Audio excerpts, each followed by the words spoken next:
త్వరగా వాడి గతం గుర్తొచ్చేలా చేయండిరా. స్టోరీ కంటిన్యూ చేయరా. వీడి పేరులో ఉన్న సంతోషం వీడి కళ్ళల్లో కనిపించటం లేదు.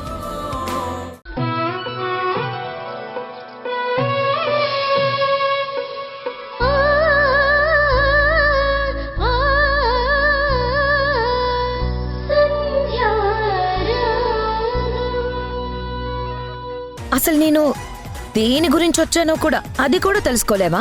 ఆ అవసరం నాకు లేదు. నువ్వు ముందు బయటకు వెళ్ళు. నీ వయసు చూసి చెయ్యి చేసుకోకుండా ఆగిపోతున్నాను. మర్యాదగా చెప్తున్నాను, బయటకు వెళ్ళు. సంధ్య, ఆవిడేదో చెప్తానంటుంది కదమ్మా, చెప్పనివ్వు. ఏదో శుభవార్త అంటున్నావు కదమ్మా, ఏంటమ్మా అది? సంధ్య, మీ అత్తయ్య అడుగుతుంది, చెప్పమంటావా? ఇది నీ జీవితానికి సంబంధించింది. ఈ వార్త తెలిస్తే నువ్వు చాలా సంతోషపడతావు. నేను ఆల్రెడీ హ్యాపీగానే ఉన్నాను. కొత్తగా నువ్వొచ్చి నాకు సంతోషాన్ని పరిచయం చేయాల్సిన అవసరం లేదు. నీ వల్ల, నీ కూతురు వల్ల రాజేష్ గారు, వింధ్య డిస్టర్బ్ అవ్వచ్చు గాని నేను మాత్రం ఎప్పటికీ డిస్టర్బ్ అవ్వను. నువ్వు నాకేం చెప్పాల్సిన అవసరం లేదు. బయటికి వెళ్ళు. వచ్చిన దగ్గర నుంచి వెళ్ళు వెళ్ళు అంటే ఎలా అమ్మా? నేను చెప్పబోయే విషయం నీ జీవితాన్నే తారుమారు చేస్తుంది. కానీ నేనేం చెప్తున్నానో తెలుసుకోకుండా ఆవేశంగా వెళ్ళు వెళ్ళు అని అంటున్నావేంటి? ఏదో ఒకరోజు నువ్వే వచ్చి నా కాళ్ళు పట్టుకొని ఈరోజు నేను చెప్పబోయిన విషయం గురించి నన్ను అడుగుతావు. ప్రాణం పోయినా నేను నీ కాళ్ళు పట్టుకోను. ఇప్పటికే చాలా ఎక్కువ మాట్లాడావు. బయటికి వెళ్ళు. సరే, వెళ్తాను. కానీ ఒకడు గుర్తుపెట్టుకో, నా దగ్గర నీ జీవితానికి సంబంధించిన అతి పెద్ద రహస్యం ఉంది.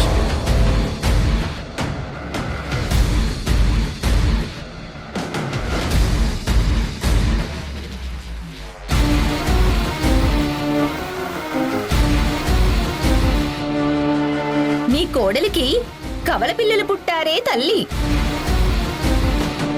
చనిపోయిన పాపని నీ చేతిలో పెట్టి బతికున్న పాపని జాగ్రత్తగా దాసిపెట్టినాదే తల్లి.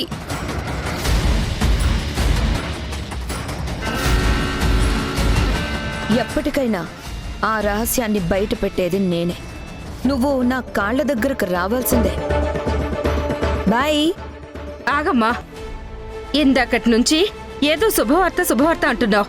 నువ్వు ఏం చెప్పడం కోసం వచ్చావో నాకైనా చెప్పి వెళ్ళమ్మా. పైగా నా కోడలు జీవితానికి సంబంధించింది అంటున్నావు. అది నువ్వు అడిగితే చెప్పను, సంధ్య అడిగితేనే చెప్తాను.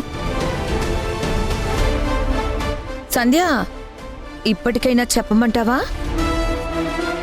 అడుక్కో సంధ్య, అది నీకు చాలా ముఖ్యమైన విషయం. అవసరం లేదు. నువ్వు ముందు బయటకు వెళ్ళవే.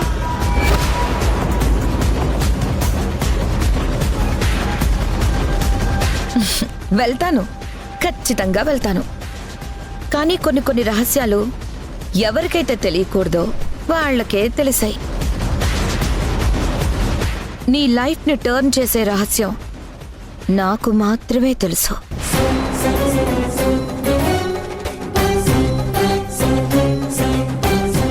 ఒక్క మాటలో చెప్పాలంటే నీ కడుపున పుట్టిన బిడ్డకి సంబంధించిన విషయం.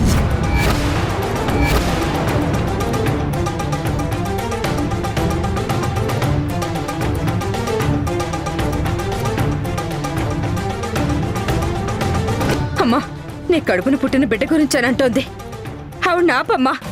అత్తయ్య, దానికి మీరు నన్ను తిడుతున్నారని, ఈ విషయంలో మీకు నాకు భేదాభిప్రాయం వచ్చిందని తెలిసే చీకట్లో బాణం వేస్తుంది.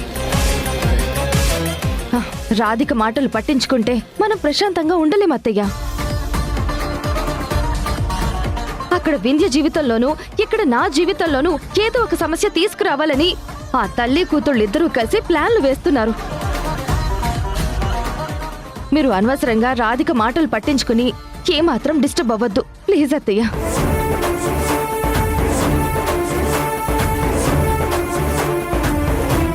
లేదు, ఏదో జరుగుతోంది. ఈటీవీ విన్ గుర్తుకొస్తున్నాయి, గుర్తుకొస్తున్నాయి, గుర్తుకొస్తున్నాయి. ఒక వింత సామాన్య లోకంలో జరిగే అద్భుతమైన నవ్వుల ప్రయాణంతో రూపొందిన అత్యంత చిన్నగా చేసిన అతి భారీ సిరీస్ మీ ఈటీవీ విన్ లో విజయవంతంగా స్ట్రీమింగ్ అవుతోంది. గుర్తుకొస్తున్నాయి, గుర్తుకొస్తున్నాయి, గుర్తుకొస్తున్నాయి. ఈటీవీ విన్ యాప్ ని డౌన్లోడ్ చేసి సబ్స్క్రైబ్ చేయండి.